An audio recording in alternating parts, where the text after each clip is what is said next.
The Rocket League Winter Split just took place over this weekend. And spoiler alert if you don't want to watch, but we're going to be talking about it for the next 12 minutes, so you might as well join in. Carmine Corps took the victory with a 4-2 win in the final over FaZe Clan. Now, I don't know much about Rocket League esports, but I know someone who does, a man who quite frankly wishes I wasn't here so he could get paid to do more of what I do. It's Cole. Cole, thank you for joining us from your lovely home as always. Matt, I will never wish that you weren't here in any situation in the world, so don't worry about that, mate. Thank you so much for covering me. You do an excellent job, as always. But this is your field of expertise. So tell me, basically break down what happened. What happened over the weekend? So the Winter Split boiled down to the San Diego Major, obviously in San Diego, over in America.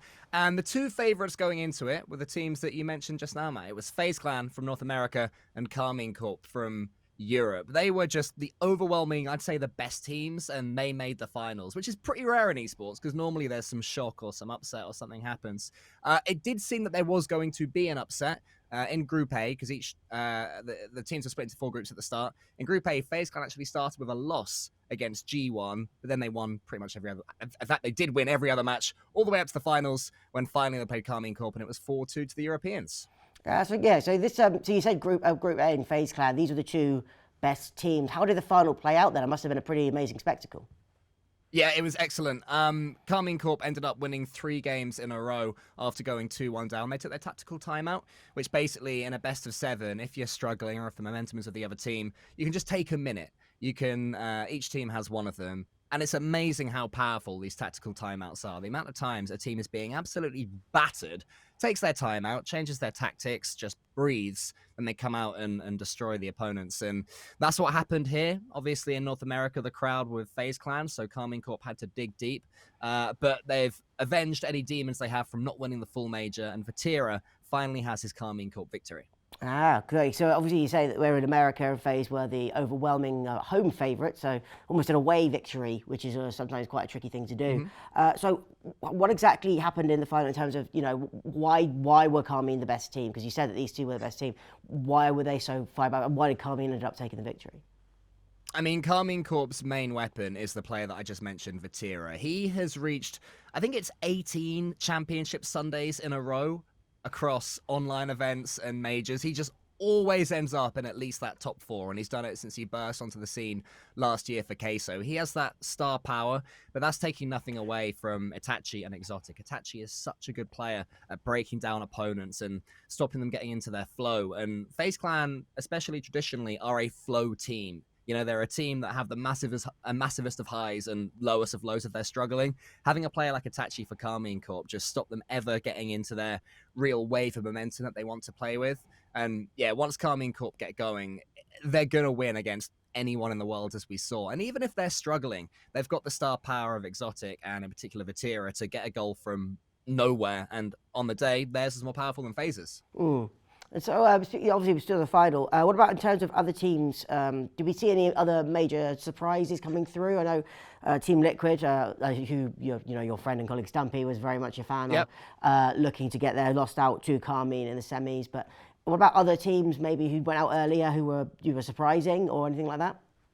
Yeah, so I mentioned G1, who beat FaZe Clan in Group A, that upset. They then ended up going out of the group, which was another upset. I know. They were up 2-1 in both the series. They ended up losing and had shockers in Game 4 of both, just whiffing the ball, missing everything. I don't know what is up with them on Utopia Coliseum, but something is really in their minds about that. So Crew Esports were the team who ended up pipping G1 to that all-important 3rd place in their group. They then, in the first round of the playoffs, beat Team Secret, who is the top team from their region, from the South American region, in a reverse sweep. So Crew Esports went from going 0-6 in their first 2 series to then beating G1 and then reverse sweeping the team that's come into the tournament as the highest seed than them from their region. So Crew, one of the best runs. I also want to shout out Complexity as well. They brought in a Spaniard in CRR at the start of this season. They play in North America after the original 2 players moved from South America to also North America. So a real hodgepodge of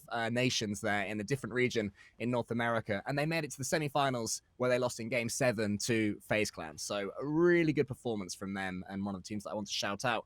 And actually, just quickly before I let you come back in, one of the biggest surprises and shocks, I would say, is that the 4-time world champion Turbopulsar, who is a name that even those who aren't really into Rocket League esports may have heard. You know, he was one of the players that won that Season 5 Just-In moment for Dignitas. He retired. He announced his retirement, and he was brought up on stage and interviewed. So a massive legend of the game and of the Rocket League world has officially retired. Oh, it's always sad to see, but, you know, I mean, he's won plenty, as you say. He's gone down in history in the tournament. Won it all, yeah.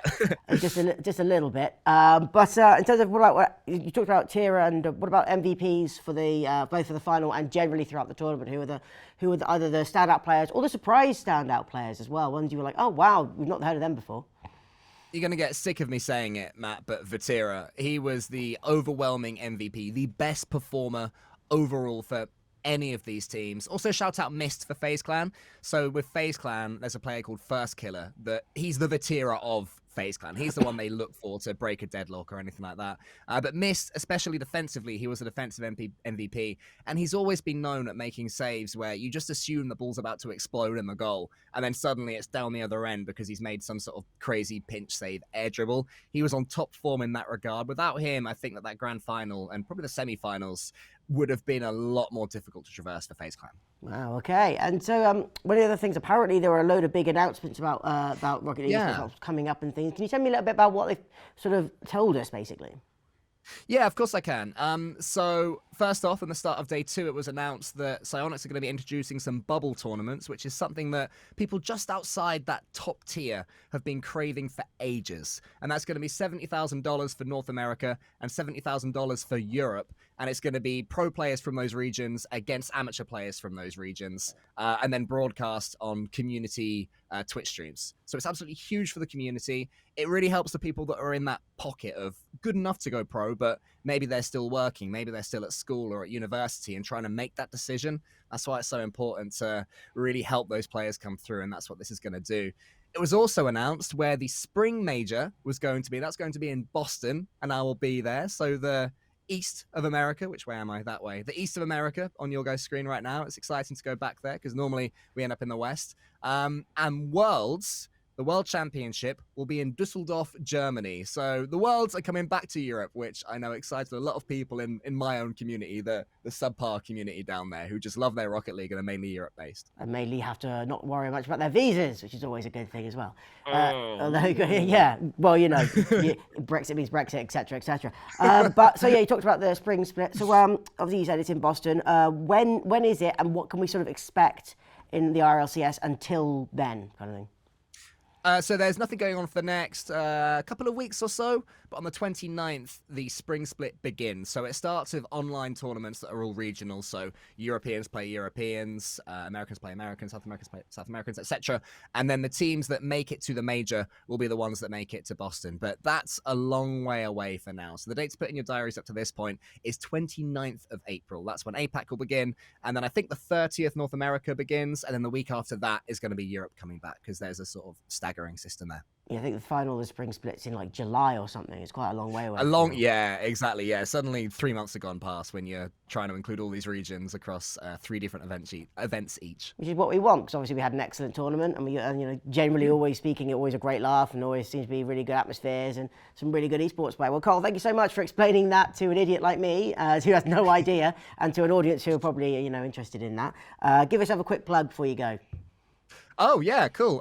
Follow me on Twitter at EmileCole93. And also, use the hashtag DailyPortal. I want to see people's thoughts and opinions about Rocket League and whatever Matt's banging on about for the rest of the episode. I've got to check my running order now to find out. Cole, thank you so much once again. And thank you for covering for me. And have a good rest of your day. That's the love. See you later.